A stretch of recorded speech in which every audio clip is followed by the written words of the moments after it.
Yes, our children, drink deep and feel the searing embrace of the first one. Now it is time for you to acquire what you came for. The burning in your veins is but a moment of discomfort in your transition to the great beyond.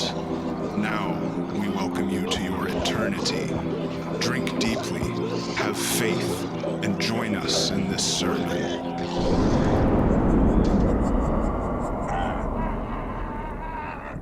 Welcome back to the Koolaid Stand. I'm Jett. And I'm Steven. It's a news broadcast now. An old-timey one. Welcome back. It's a Koolaid Stand. Here we have good news, or medium news. I can only talk in a high register because that's all that transfers over the radio wave. I was about to ask whatever happened to the transatlantic accent, and then before you said it, I was like, no, we actually already know the answer to that question. Yep. Because we've asked it amongst ourselves. It needs to make before. a comeback though, because it's women having transatlantic accents. Oh, you like that, huh? Yeah. You got a thing for that? What we gotta have bring the to Titanic do back is get really shitty mics. We have to regress the hardware that we're using for the podcast. That way we're forced to use the transatlantic accent to get across. All right. Yeah. I like the idea.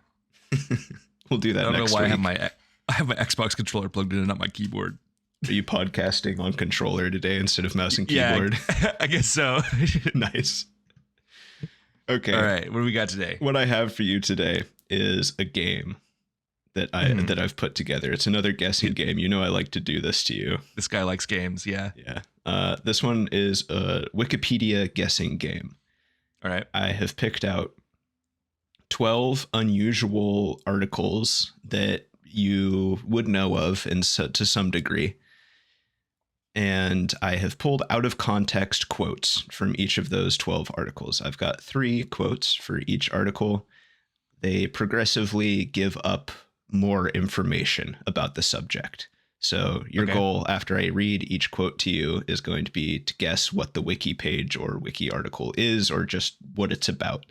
The rules are not hard and fast. I'm just going to read you out of context quotes one by one, and we'll see if you can guess what the page is. And each quote is from the same page. Correct. Yeah, I've got 3 quotes from the same wiki page. Each quote makes it a little bit more obvious, I think, what the page is about. Okay. All right. Yeah. Yeah. This should be cool. And I've got one that I'm really excited about, to be honest with you. One in particular. All right. You ready to get started? Yeah, let's go. Sweet. Here's your first Wikipedia page quote. Human ears generate their own noises, called spontaneous otoacoustic emissions, or SOAE. Various studies have shown that 38 to 60% of adults with normal hearing have them, although the majority are unaware of these sounds. The people who do hear these sounds typically hear a faint hissing, cicada-like sound, buzzing, or ringing, especially if they are otherwise in complete silence. Tinnitus. No, this is not the article for tinnitus. Oh, damn. I do hear these. You have these? I have these too. Yeah. When it's really quiet, I've always thought it was the either the pumping of blood next to your eardrums, or because that's more of like a whoosh sound. And then I've also heard just like a very faint like hiss or ring. It's either tinnitus or I've also heard it could be like the sound of your like the actual sound of your nerves in your ears. Oh, weird. Yeah, crazy. My ears ring sometimes. I don't know if I like have a tinnitus issue. Like every once in a while my ears will ring, and I do the thing where I cover my ears and tap on the back of my neck to make it go away. Yeah. Works like a charm, dude. Did I find that? Because I told Colby about that. I know for sure, and he's like that shit comes in clutch. I learned about it from a roommate that I had like 5 or 6 years ago. That shit rocks. I lived with him for 1 year. I was complaining about my ears ringing one day, and he was like, dude, just cover your ears, tap on the back of your neck. It's like magic. And it was. It is like magic. Usually I get the buzzing one, though. It sounds like a little zap in my ear, and then it's kind of just gone. Oh, yeah, I've had those too. Also, occasionally, like my hearing like sounds like it's underwater. Rarely in one ear or another. Yeah. especially when I'm underwater. That happens to me. Yeah, that happens to me too when I'm underwater as well. Oh my god! Speaking of underwater, remember Hightail? The video game? Yes, the video game. Yeah, Did you ever go underwater in that game? I think so. I don't know how, but they made the fucking like the underwater sounds make it sound like you're actually like for real underwater. Like if you have two headphones on, it like it made me feel like I had water in my ears. That's kind of cool. It was really good. I usually only wear one of the cans. Oh yeah, out of habit, so that I can hear my surroundings because I'm always in danger. You know. Yep, I relate to that. Are you ready for your next quote? Yeah. All right. So, you know how it is. It's actually part deer. Okay. A study into redacted in the early 1990s in Taos, New Mexico, indicated that at least 2% could hear it.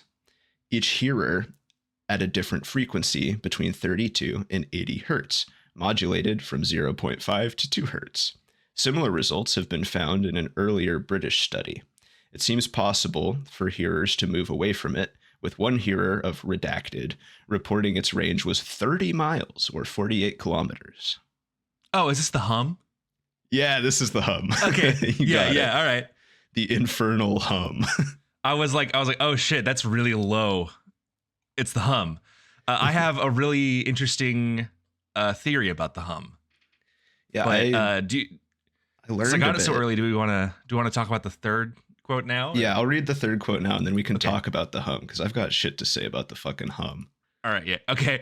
Bro's got beef with the hum. I do. It's perfidious. All right. Here's quote number 3. A 1973 report cites a university study of 50 cases of people complaining about a low throbbing background noise that others were unable to hear. The sound was found only to be heard during cool weather with a light breeze and often early in the morning. These noises were often confined to a 10-kilometer or 6-mile wide area.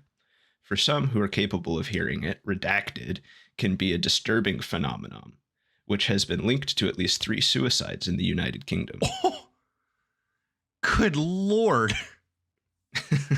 I was a hum sufferer for the better part of a year, which is part of why I picked this article out. Dude, yeah, okay. You talking about how annoying the hum was it must be miserable to experience. Obviously miserable enough. I think I have an interesting theory about the hum now that I've thought about it a lot. What, like 2% of people can hear it? It seems to vary, right? Yeah, and there's a lot of very different few. And there's a lot of different theories about what it is, but the issue with it is generally people find it like disturbing and they feel like they're crazy because other people can't hear it. Yeah. I think they are crazy a little bit. Thank you. But like in a physical way.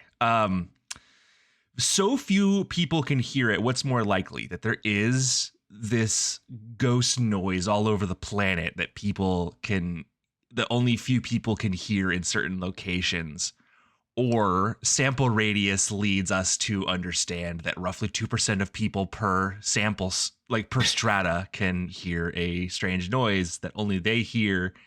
I believe there are environmental triggers that start a physical phenomena that only a few people are predisposed to have, if that makes sense. This is my 100%, like I don't believe 100% this, but I think that that's more likely than a like long range 30-kilometer reverberations of super low frequency noises with no source. Yeah, that makes sense. That would make sense to me.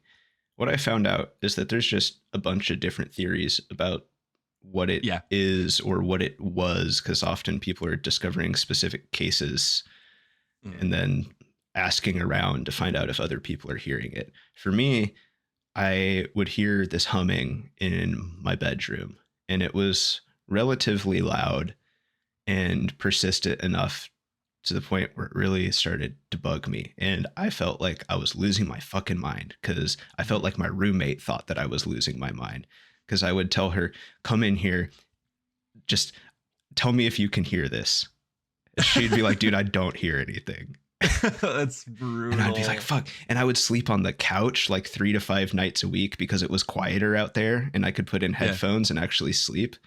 And it drove me crazy for the better part of a year. And it sucks. Like I was losing sleep over it, obviously, which wasn't helping. And not having anybody to commiserate with or to help you or even believe you makes it so much worse.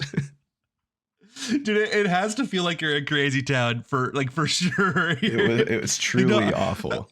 I swear the sound But sometimes people think it's like gas lines. Sometimes people think it's animals. Sometimes people think it's some like radio frequency, and other people think more along the lines of what you do. Like there is a sound and you're predisposed to kind of like feel more stressed out by it, and then you pay more attention to it because of like other life factors and things like that. But yeah, I don't know what specifically causes it. Nobody really seems to.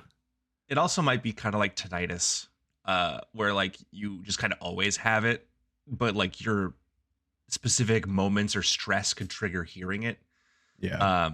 Maybe stress could trigger the sound itself. I don't know. It's like so few people hear it that it reads more like a statistic for like an ailment to me. I don't know. It's right, because it's like 2% in a city. Yeah, and it's like, oh, within 10 miles. It's like, honestly, I feel like 10 miles is a pretty reasonable amount of distance for you to like start going around and sampling and asking people. You know what I mean? Like 2% of those people probably also like have a cold. Yeah, that too. You know, so that the sample size thing definitely makes sense to me. Are you ready for the next article? Yes, I just want to say that it's always been interesting, and ever since you discovered that, it's been something I've been aware of, and that shit sucks, regardless of what it is. So, yeah, it's fucking awful. All right, here's your first quote for article number 2. In 1255, Louis IX of France gave an elephant to Henry III of England for his menagerie in the Tower of London. A drawing by the historian Matthew Paris or Paris, I don't know, for his A Chronica Majora can be seen in his bestiary at Parker Library of Corpus Christi College, Cambridge. An accompanying text cites elephant lore, suggesting that elephants did not have knees and were unable to get up if they fell. We love medieval bestiaries on this show. I love this shit. This doesn't even count as marginalia because it's the whole book is this. Yeah. Is this on a Wikipedia article for the source of the phrase elephant in the room? No, it's not. That's a really good idea, though. Yeah. They don't have knees. So they just like waddle along. This quote is truly out of context, but yeah, I love the bestiaries. They're like full of, if you don't know what they are, they're medieval texts that are full of silly drawings of animals, and they're mostly meant for entertainment, as it turns out. They've got a bunch of mythical animals and a bunch of regular animals with like folklore stories or inaccurate facts about them, like elephants not having knees. Oh, dude, this is absolute. You know how like when people are like, oh, when aliens find our race in like 3,000 years, they're going to see our memes and think we were stupid. Yeah.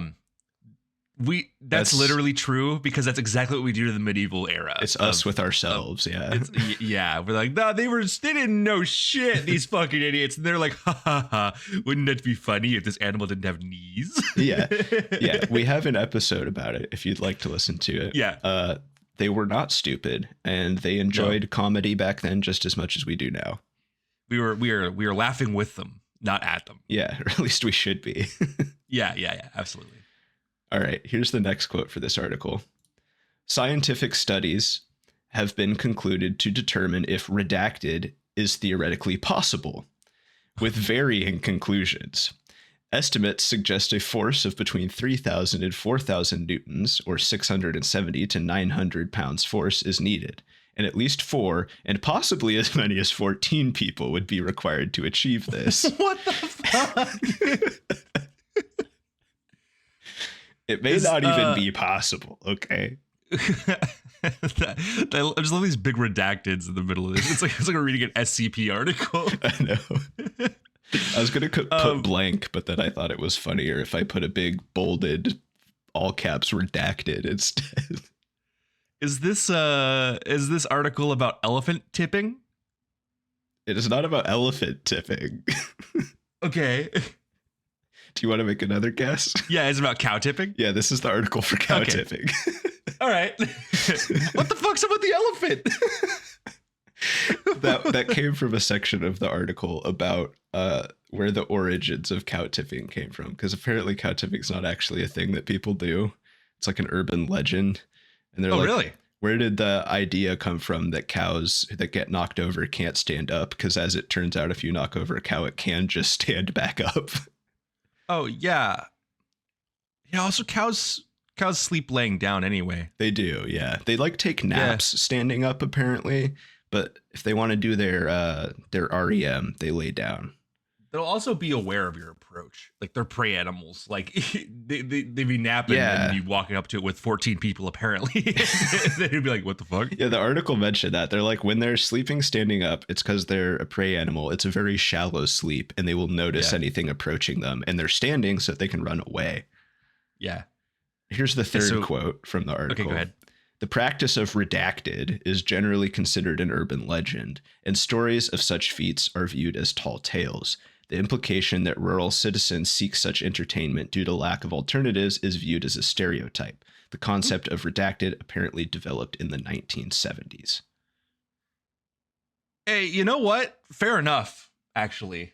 I don't know. I never really gave much thought to cow tipping. It's not been in my mind. Usually when I think of rural people getting up to activities, it's stuff they find fun.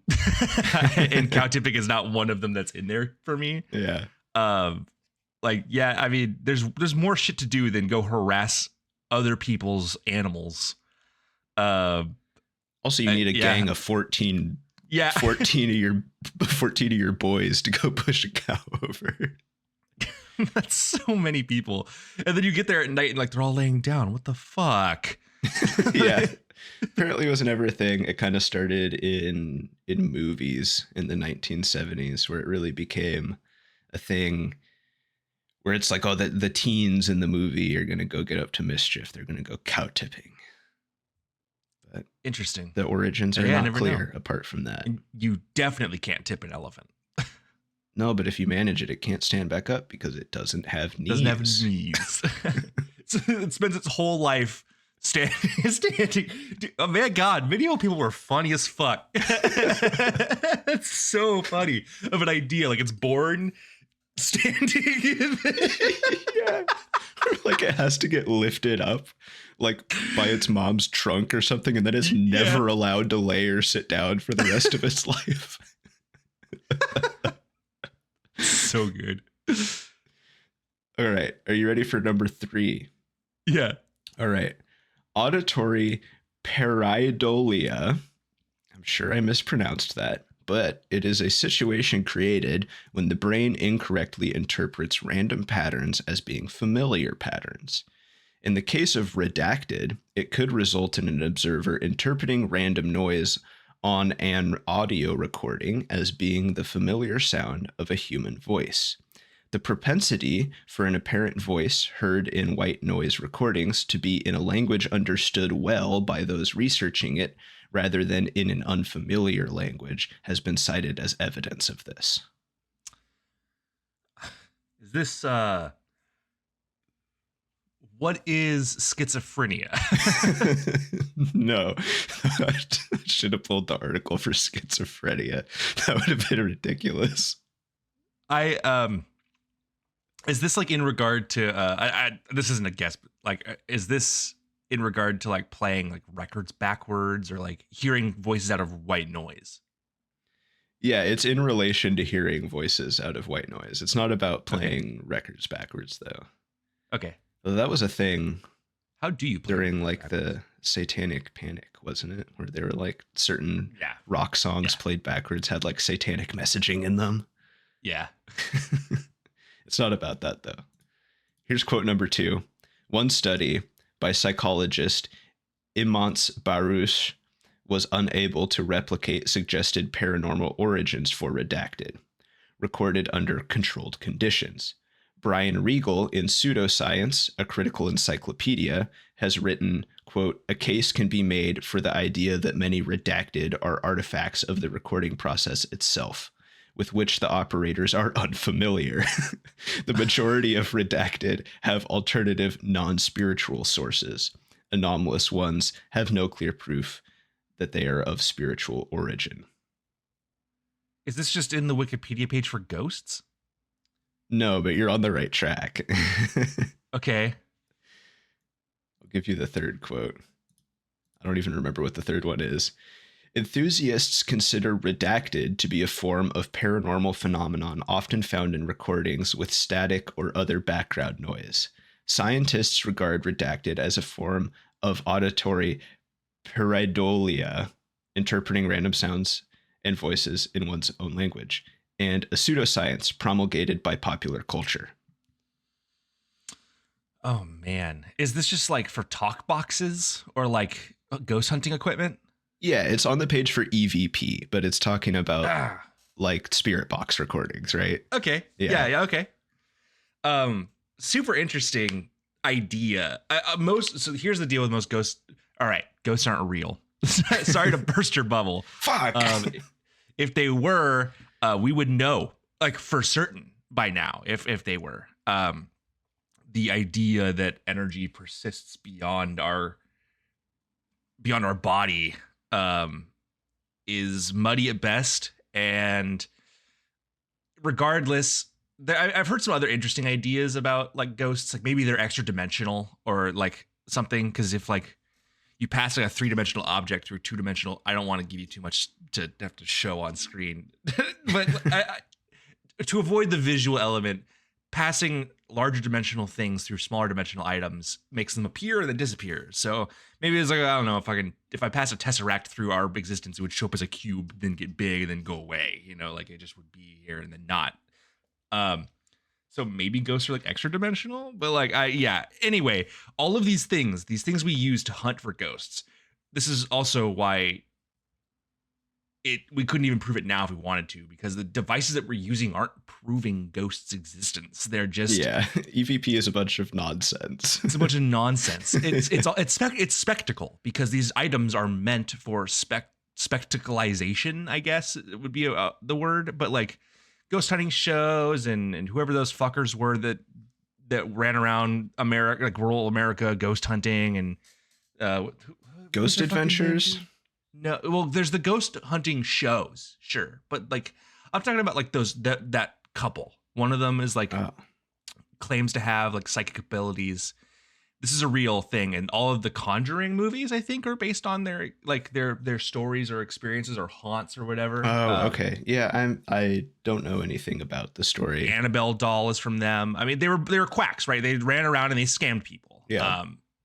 And that's I just like same thing with aliens, like ghost stories and alien stories, occult stuff, and it's just people looking for patterns where there are none. Yeah. We couldn't even prove it with these devices if we wanted to. So I used to watch a lot of ghost shows with my mom when I was a kid. Yeah, she watched them and we all had to. But like I don't know. It stopped making sense. And then I grew a fucking conscience, and I was like, this isn't entertaining to me, because they're not proving anything. They're just going and having weird experiences. It's kind of fun to laugh at them being like, oh, bro, did you hear that? And then they play back the recording. And it's like, no. When I watched them with my mom, we would do this thing where we would close our eyes so that we couldn't see the subtitles and try to see if we could make anything out. Sure. You never can. You never can. I could tell your mom is watching it because it's funny. My mom would watch it because she believed ghosts are real. Oh god, Ghost Adventures is like a comedy show, man. It's fucking it's asinine. But yeah, ghosts aren't real, and even if they were, the devices we have aren't designed to find ghosts. They're designed to convince you that they've been found. Yeah, or just to play the radio. All right. Ready for number 4? Yes. The term redacted may also be used in any circumstance in which people are spectating without contributing to either the content or interest of an event. According to the team behind BBC Radio 4 program Word of Mouth, the word can mean a person who likes to mindlessly stare at anything. Is this for the Wikipedia page for Peanut Gallery? No, that's a good guess, though. It's much more British than that. Okay. It sounds pretty British to me, honestly, but all right. Okay, here's the second quote for this one. Uh-huh. Some redacted have been known to heckle or harass boat crews, whilst others carry a lock windlass and actively wish to help boat crews with their passage by opening the paddles or helping push open the heavy balance beams on the gates. Can you give me a hint? Is this a term for... So this is on a... You might not know this term. This is on a page for a term for somebody, right? Like Yeah. This is a name. Is this... It is British? The Yes. only specifically British thing I know would be like a hooligan. They watch boat crews and they either harass or help them, depending. Either one. You want the third I have quote? no fucking idea. Yeah, give me the third one. A redacted is a person who enjoys watching activity on the canals of the United Kingdom. The term is also used more generally to describe those who harbor an interest in canals and canal life, but do not actively participate. I'm about to learn you something funny. Is this for looky-loos? This is for gongoozlers. No! The gongoozler. This is what a gongoozler is. Oh my! I thought he made that up. So did I.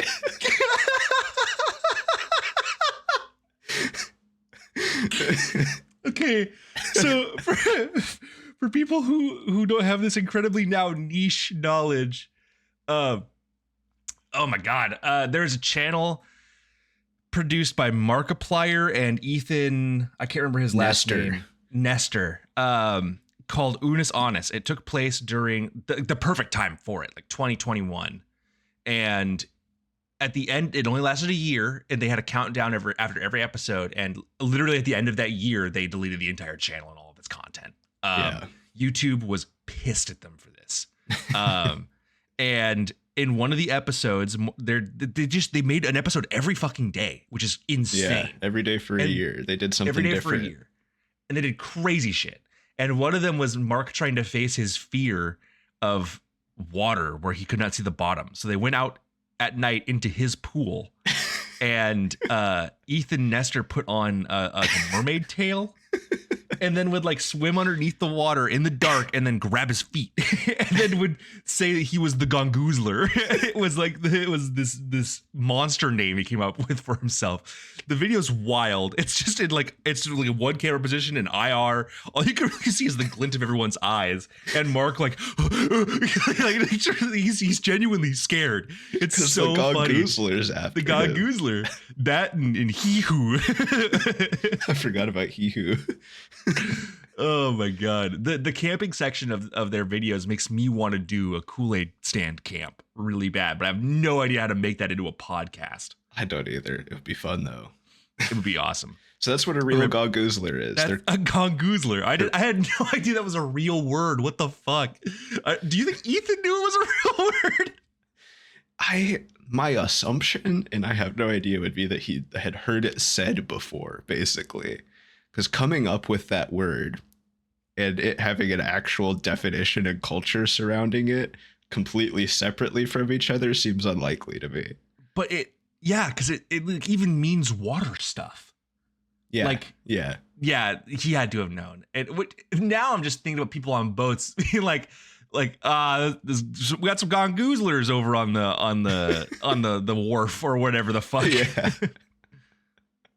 It's like train spotters, but for like canals and locks, essentially. You know what, man? I kind of get it. Maybe I'm a gongoozler. I like water life.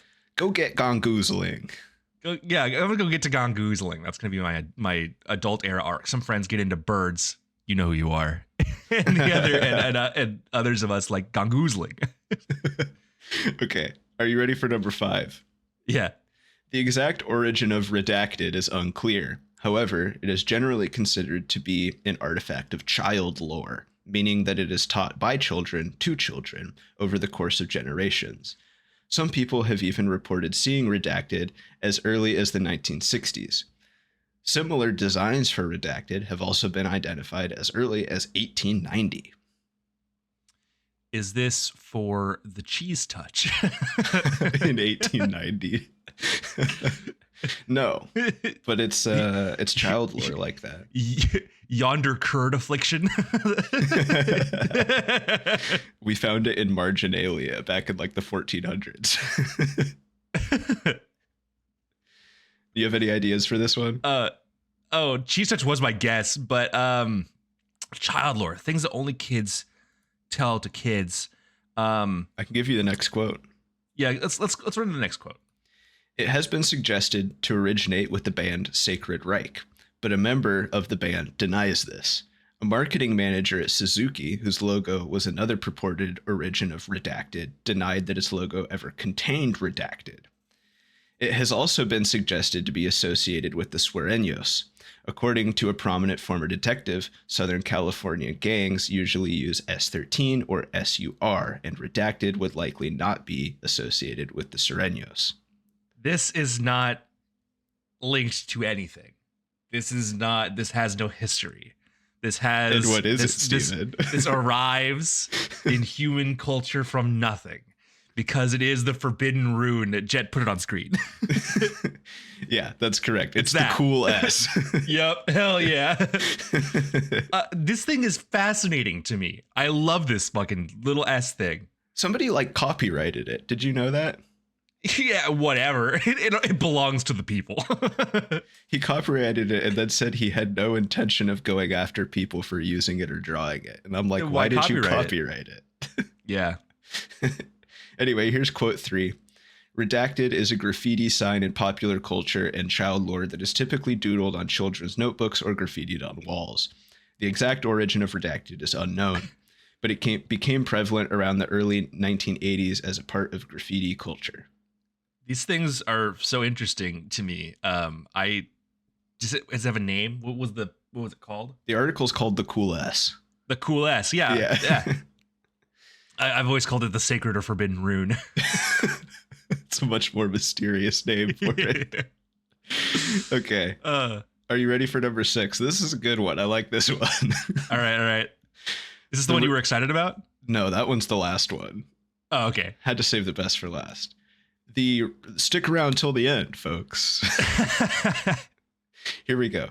The redacted features photographs and plaques highlighting people who resisted the Nazis and show visitors examples of Nazi atrocities, such as Kristallnacht. One room in the museum features a hall of historical figures, featuring people such as Marianne Cohn and Abdul Hussein Sardari. You're covering your face. Is that? What do you think? You might have to censor this out. Is this a Holocaust museum just called the Hall of Costs, where they have all of the pictures of it down the hall? It is a Holocaust museum. Oh, okay, but it's not. It has. You're looking for a specific name, not a joke name. That's correct. Okay. What's the next So one? I'll give you the second quote. The release of Redacted was delayed following concerns of vandalism by neo-Nazi internet trolls, particularly after comments from American Holocaust denier Nick Fuentes. Fuck Nick Fuentes, by the way. Yeah. It became available on August 14th, 2023. Oh, is this the Holocaust Minecraft world? No, you're very close. What? It's not that? Ah, fuck. Okay. Quote 3. Quote 3. Publisher Epic Games approved the project in August of 2023. Some critics of Redacted have highlighted issues with Fortnite's virtual Martin Luther King Jr. museum in 2021, where Epic Games disabled emotes following players recording themselves dancing to King's I Have a Dream speech. Is this Epic Games? No, they don't own Roblox, so this isn't like is this like a Fortnite like Holocaust? I'm sorry, I'm having trouble piecing the words together here. Is this like a Fortnite Holocaust event? It's the Fortnite Holocaust Museum. Fortnite has a Holocaust museum? Yeah, I don't know if it's still around, but they have like a thing in the game these days where players can create maps and mini games and events and stuff like that, like a forge, right? They have like a forge in Fortnite now, and somebody did this and presented it to Epic Games, and they were like, yeah, that sounds like a great idea, because they were also doing stuff at the time like Fortnite concerts and Fortnite MLK Day, and they did a Fortnite Holocaust museum. I appreciate the idea, but it's horrible. It seems a little bit. The tone of it just doesn't seem great to me, man. I don't know. What's next? Fortnite JFK assassination? Like watch the Zipruder film in Fortnite.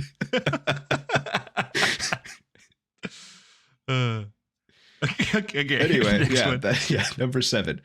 Redacted was officially drafted into the Polish army as a private, enlisted among the soldiers of the 22nd Artillery Supply Company.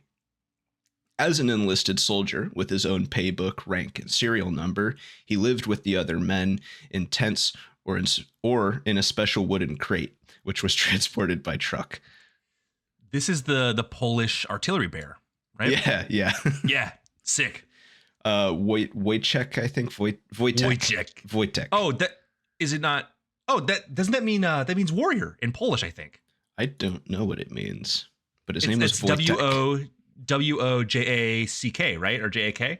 TAE. I don't know what the end of it is. TEAK or TEK. I don't know. I don't. Now I'm not so sure, because I know Wojak is like a little warrior, but that's still cool. No, this is a cool story. There's also multiple spellings on the Wikipedia page. I'll give you the other 2 quotes because there's some fun information about the Polish artillery bear for people who don't know about Wojtek. Here's the second quote. During the Battle of Monte Cassino, Redacted, Wojtek, carried ammunition boxes that normally required 4 men, which he would stack onto a truck or other ammunition boxes. After the Polish victory, Wojtek became a celebrity among visiting Allied generals and statesmen. This service also earned him a promotion to the rank of corporal. Hell yeah.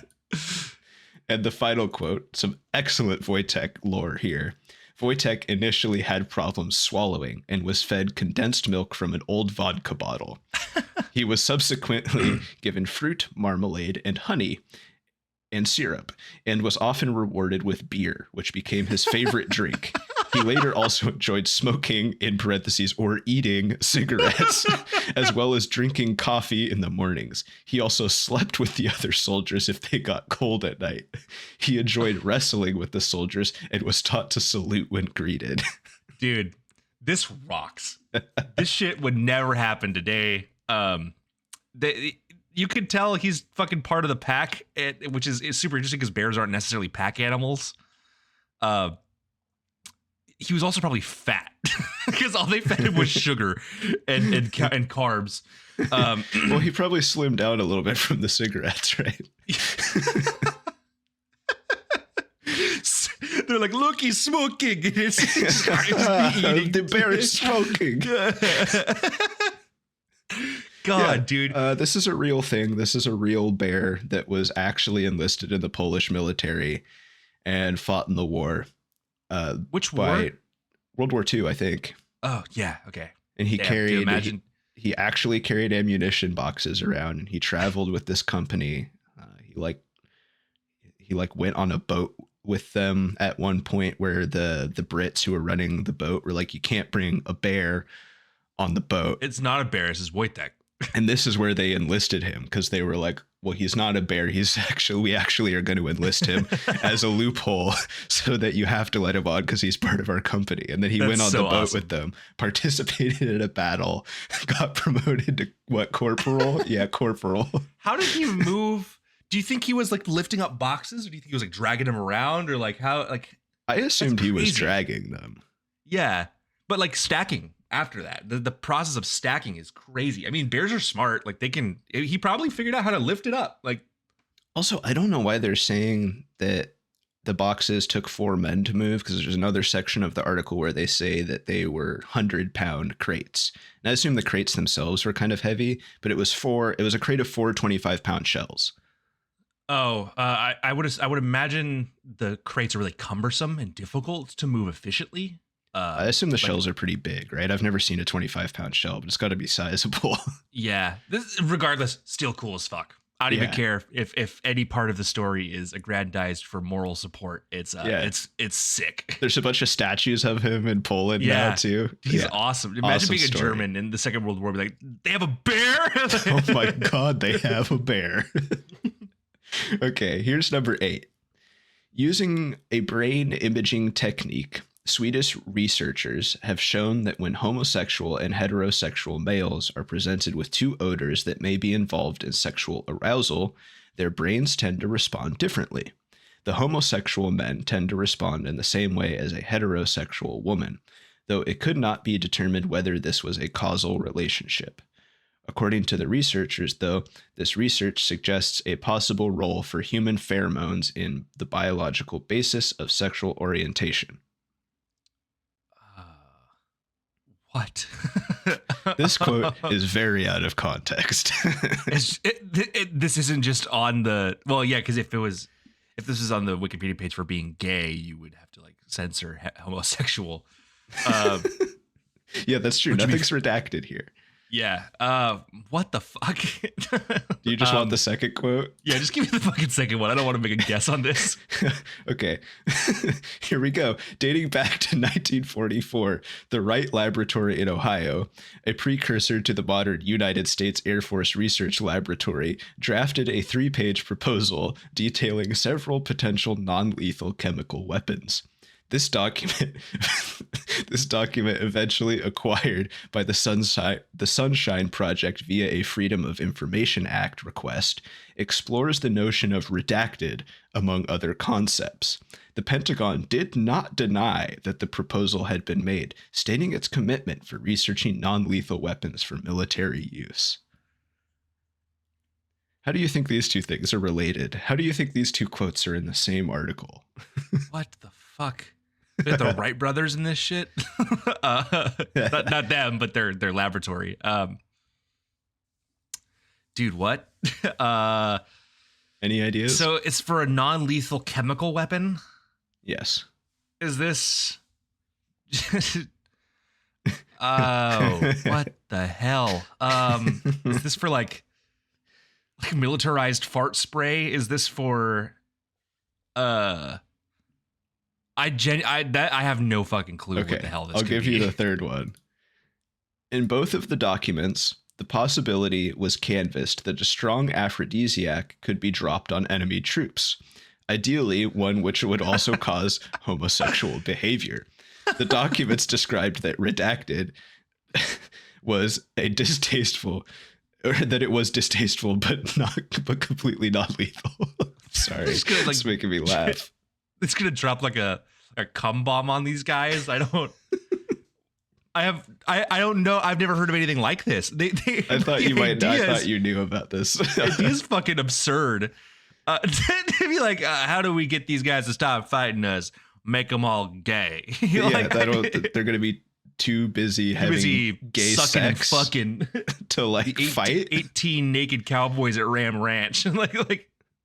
Like there's not actively a bunch of gay people in the military who can fight despite being gay. They're like, if everybody's gay, they won't be able to fight. This is in the article titled "The Gay Bomb." would I have ever known? What the gay bomb? Yep, the gay bomb. It's an Electric Six song. That's crazy. Oh my god. The gay bomb. All right. Yeah, the gay bomb. Number 9. Moving on from like the fucking gay bomb, which I wish they'd tried to make that, man. All right, here's quote number 1. Linguist Adam Alexic has described redacted as an evolution of racial slurs. Okay. Internet memes incorporating the term often reference historical discrimination against marginalized groups such as African Americans. Based on the work of linguist Jeffrey Nunberg, American news website Axios has argued that redacted is merely a derogatory word rather than a slur because it does not perpetuate social inequities. What trap have you laid for me? Is this the word chud? No. You're kind of along right. the right lines, though. Okay. I want you to say it, Stephen. Stephen, right. I've devised a game where you have to say it. I will not be saying a gamerism. Here's quote number 2. The term is also a reaction to AI advocacy from Clanker. industry. Yep, it's the Clanker article. Yep. There's a whole article for the term Clanker. All right. I'll let you finish reading the quotes, and then I have something to say about that. Okay. This is quote number 2. The term is also a reaction to AI advocacy from industrialists like Elon Musk and Sam Altman, who have championed the integration of AI into nearly every aspect of modern life. This includes efforts by major companies and startups alike, such as Amazon's development of humanoid robots to replace human workers in service industries. And the third quote has a fun fact about Star Wars in it. Clanker is a slur for robots and artificial intelligence software, first appearing in the 2005 video game Star Wars Republic Commando. By 2025, the term had become widely used to express hatred or distaste for machines, ranging from delivery robots to large language models. Yeah, so what clanker is that it's just it's a cultural perpetuation of a phrase often uttered by the clones during the show The Clone Wars, where they would refer to droids as clankers. That's what it started as, and now it is what Jett explained. And I understand the argument that it harkens an element of actual slurs and derogatory terms used to perpetuate social inequity. Absolutely. But the thing is even though you use it that way, it doesn't perpetuate any social inequity because No. they're robots. They're not part of AI. society. Yeah, and that's the point. We if you want, you can't allow anybody to start I understand there's two elements to this. You can't allow people to start using a term like clanker like people have been using it, because it does absolutely sound very adjacent to actual racist terminology. But and like if people get comfortable saying that about AI, then maybe they'll get comfortable saying that about people. That leaves out the notion that we understand the fucking difference between an AI and a person. Yeah. And if you aggressively use the word clanker, then you're going to think of it the other way, where it's like we can't even allow people to start humanizing AI and droids and robots, because then that only makes it easier for these companies to shift them into our human world. So like both sides, like you can't say anything adjacent to what you're saying, because then it could lead to a larger issue. I just think saying clanker's funny, and it will continue to be funny. There's nothing wrong with saying clanker. There's nothing wrong with saying clanker, coming from two white guys. I understand where the idea of saying maybe we shouldn't say clanker comes from.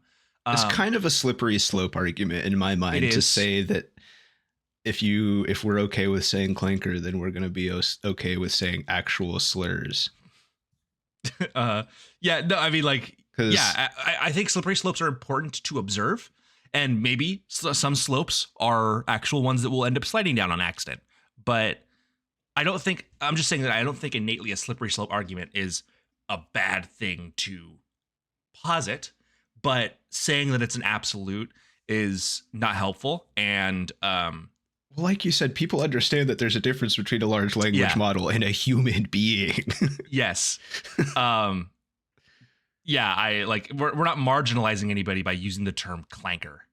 Yeah. Thanks for the backup, Axios. Anyway, The reason I included this one was because I was entertained that there was an article for the phrase clanker, and also Sure, because the first quote made it sound like I was trying to get you to say a slur, and I thought that was funny. that was funny. And I thought it might make you nervous. A little bit. Here's number 10.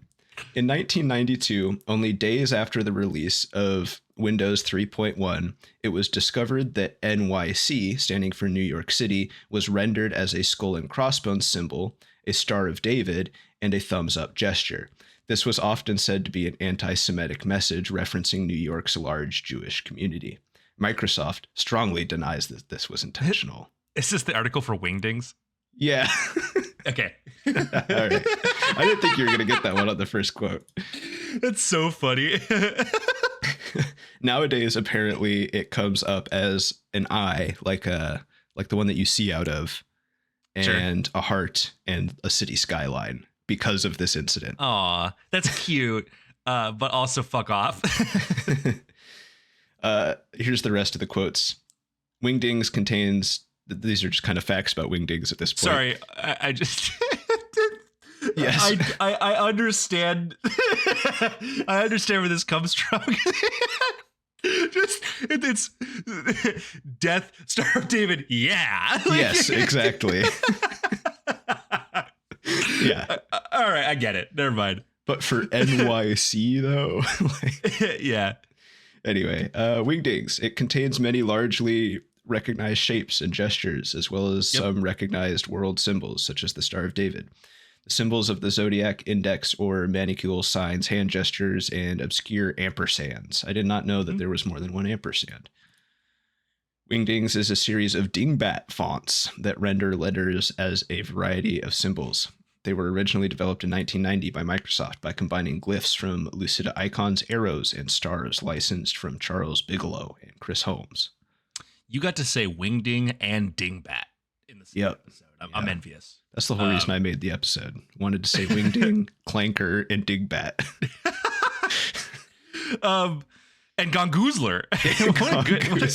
What an awesome series of words you got to say.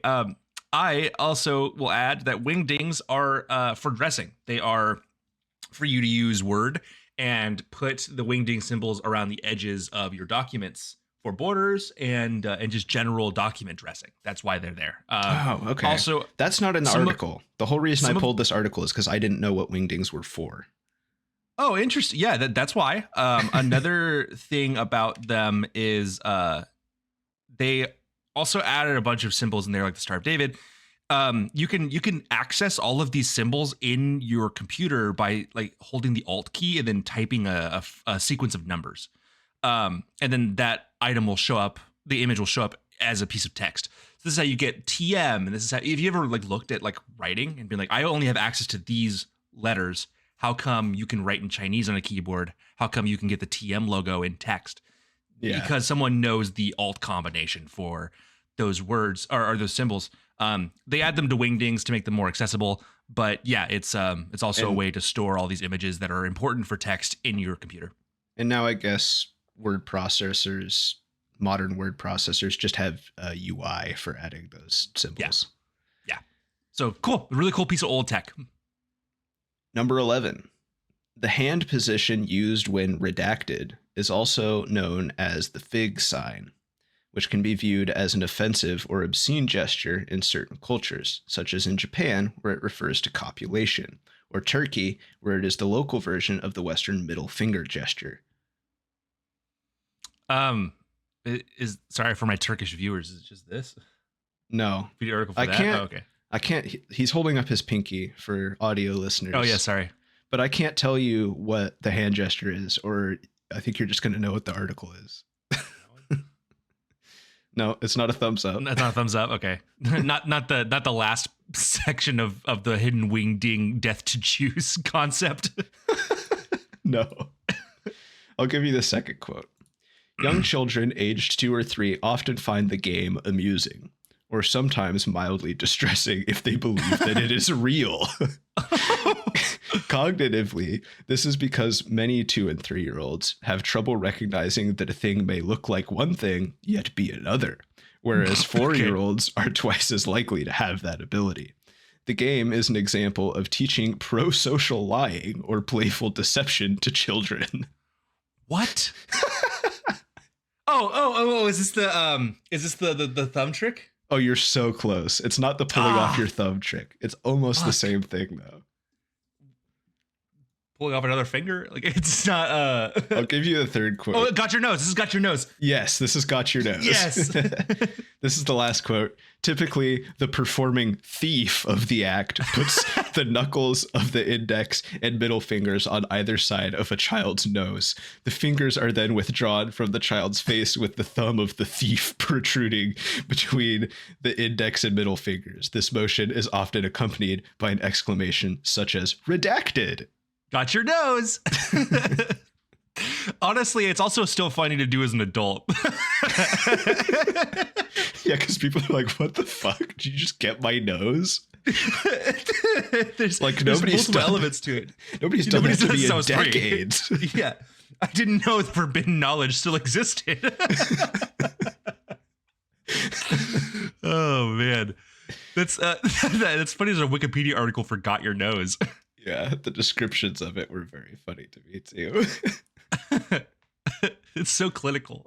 It may be mildly distressing if they believe it is real. Oh, God, my nose. Bro, are you ready for the star of the show? Yes.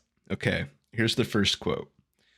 Unfortunately, no one knew how to solve Dr. King's formula, or even calculate many of the functions that appeared in it.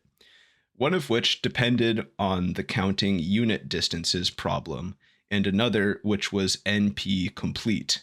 That being said, Dr. King proved that a solution always exists, and so these issues should not be worried about. Okay, is this we're talking about a math equation here? Yes. Or I guess Dr. King's formula. A math. Is this that stupid fucking thing that we would try to get each other with in middle school? Where I don't even know how to fucking describe it off the top of my head. It's like the Pythagorean theorem, but they're the numbers that are the exponents are negative. You know what I'm talking about? No. Remember this? No, I don't think so. Anything more than 2. So a squared, b squared will equal c squared, but a to the 4th, b to the 4th couldn't equal c to the 4th. It's not that. All right, what's next? What's next? You don't need to worry about these issues because the solution always exists. Right. Sorry. Yeah. Here's the second quote. The sunscreen used was SPF 300 million. Okay. But this kind was never made available to the public. However, however, the sunglass material, which blocks 100% of UV rays, was made available to the public. The astronauts actually saw some health benefits from the increased sun exposure. Buzz Aldrin's vitamin deficiency D disappeared, and Neil Armstrong's seasonal affective disorder was permanently cured. Well, this is because Neil Armstrong and Buzz Aldrin were the first astronauts to go to the sun, because the moon landing was not real. That's absolutely correct. When you told me about the idea for this episode, I was like, I wonder if he's going to do the moon the moon article. Yes, how did you find this again?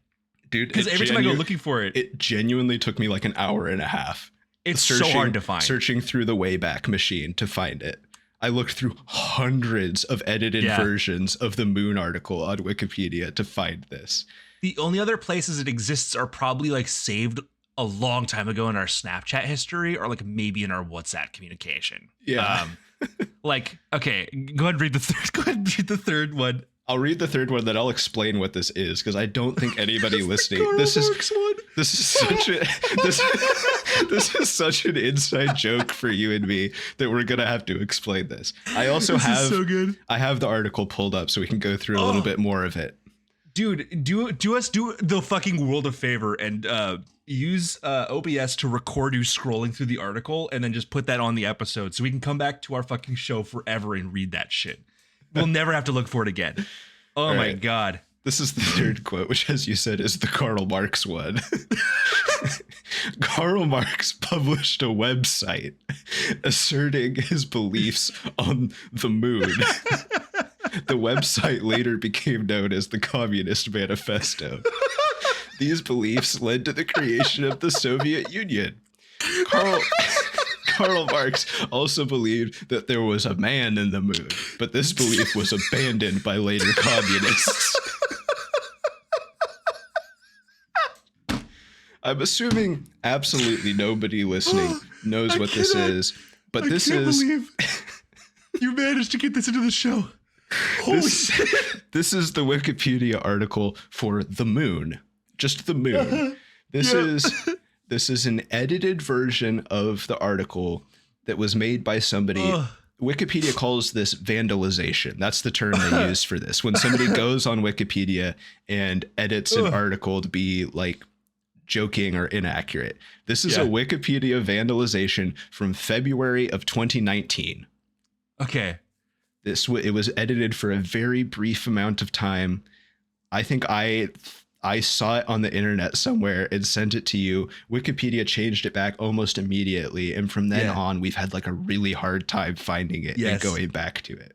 I'm so fucking glad you found this. Holy shit. Yeah, I have the article pulled up because I wanted to like read more than just those 3 bits of it at the end of the show. Yes. It starts off by saying the moon is an optical illusion caused by atmospheric refraction. It takes the form of a large white object in the sky that is the same size of the sun. In fact, it is a distorted image of the sun.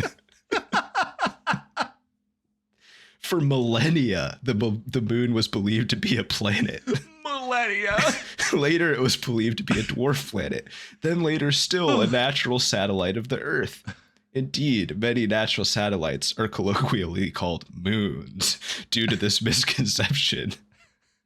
All of them deceived. Shen Kuo of China and Roger Bacon of Europe, just of a country and a continent, were the first to discover that the moon was an optical illusion, as they did with rainbows. Oh, yeah, okay. Yeah. It's so funny that like that's true. Like, but these two didn't discover that, but it's so the creative writing required to make something this is so long too. Cheekily long and inaccurate is so interesting to me. Like, there's a section called lunacy in this article. It says lunacy is the belief that the moon is a physical object. The term lunatic derives from the Latin word lunaticus, which originally referred mainly to epilepsy and madness, as diseases thought to be caused by the moon. The Communist Party is the oldest known society of lunatics. And then it goes into the whole Karl Marx publishing a website in the year 2001 about the moon. So his website from 2001 leads to the creation of the Soviet Union. Which was dead by like the 80s, right? Yeah. The Bolsheviks? Yeah. Oh man. And then there's also like there's like a piece about moon points, or like you could go to like 2 focal locations around the Earth and see the moon or whatever. The lunacy section also has like an old illustration of a man being put into like a jail cell or an asylum or something like that. And the caption says, a depiction of a lunatic being carried into a lunatic asylum, a building historically used for housing lunatics. The lunatic is accusing someone else of believing that the moon is a physical object. There's they also like they address the moon landing in this article, and they're like, no, we didn't actually go to the moon. Oh, yes, we landed that's on the correct. sun. The Apollo program, also known as Project Apollo, was the third United States human spaceflight program carried out by NASA, which accomplished landing the first humans on the sun from 1969 to 1972. It is named after Apollo, the Greek god of the sun. The solar landing was accomplished on the Apollo 11 missions, where astronauts Neil Armstrong and Buzz Aldrin landed their Apollo solar module on July 20th, 1969, and walked on the solar surface. While Michael replacing Collins... replacing all of the lunar words with solar is so good to me. While Michael Collins remained in the solar orbit in the command and service module.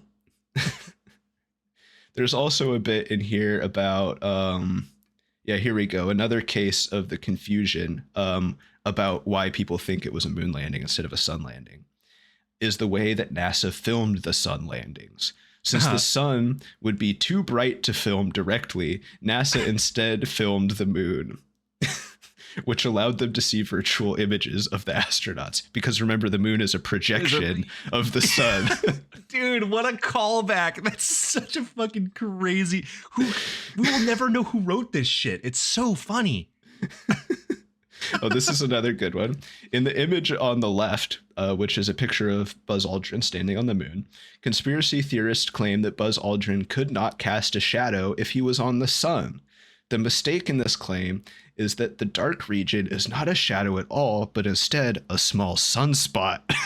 It just happens to be exactly the shape of Buzz Aldrin. Yeah. Yeah. Anyway, yeah, this is a pretty fantastic vandalized Wikipedia article from 2019 that we have been latched onto for almost a decade. Yeah. And the crazy part is, other than one other time where I found it, it's been mostly in memory. Like, because it's really hard to track down.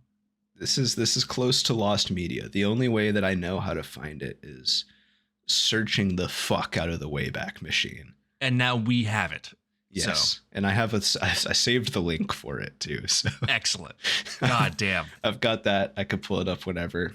Reach out to the Koolaid Stand if you want a link to a cool Wikipedia article about the moon, and we'll send it to you. Just put it in our description. Yeah, I'll put a link in the description to a cool Wikipedia But also article. comment. I want the sun landing was a hoax. We need to up the engagement. That would be the time to actually like do the socials thing. Yes, definitely. Your turn.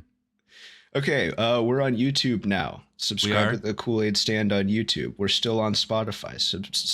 I think you follow. I don't think you subscribe. Follow us on Spotify. It's the Koolaid Stand. We're also on Instagram. Follow us on Instagram. It's Koolaid Stand Podcast. Koolaid _Stand _podcast. Yeah. Koolaid Stand Podcast. Put underscores between the words. Find us on Instagram. Those are the three platforms we're on right now. We've got videos on Spotify and YouTube if you want to watch. And audio. I think that's it. You're listening to it right now.